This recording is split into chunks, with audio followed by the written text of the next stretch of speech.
I love books, and I especially love books that taught me how to think and act deliberately.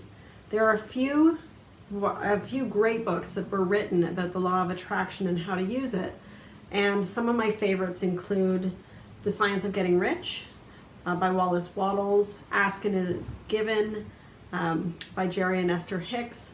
Then there's Think and Grow Rich by Napoleon Hill. And there are a few others, like there are several books on manifestation now. But really it comes down to one thing. What we think and what we speak really have the capacity. They create our worlds. They really do.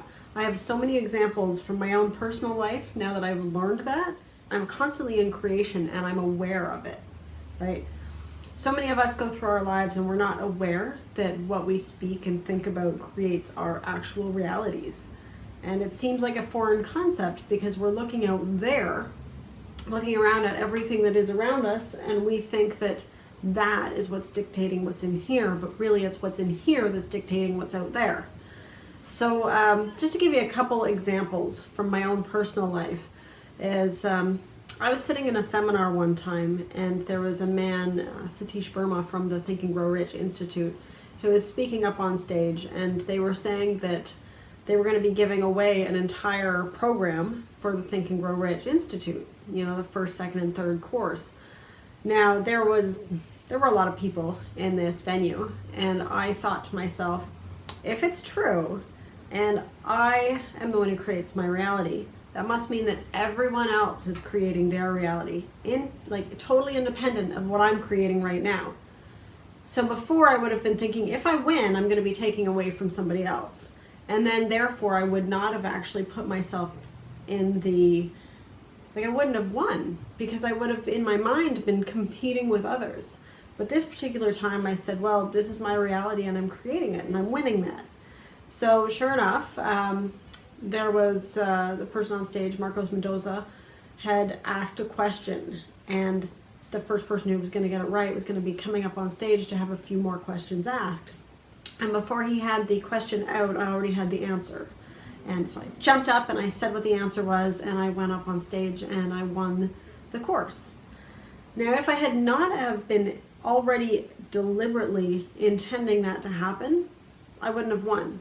If I had have been thinking about the odds of me winning, I wouldn't have won. If I had have been thinking about anything else really that was happening, I wouldn't have won. Usually when you win something, it's like you have some kind of intention or some kind of knowing, whether it's that you knew you were going to win at that moment or you knew prior to that it was going to come up. But there's some kind of forethought and some kind of intention behind it. Another thing is the Top 40 Under 40 Business Award. I had picked up a flyer one time when I saw the winners from the Top 40 Under 40 in the paper and looked at it and went, yeah, that'd be really nice to win. I don't know when, but that would be really cool. And I put it away. And then sure enough, the next year, somebody who I barely knew, I had just met, nominated me for the award, and I won it. But that's the thing. It's like you deliberately intend it. You do some kind of action, whether it's declaring it out loud, whether it's just resting in the knowing that at some point it's going to happen and you just let it go.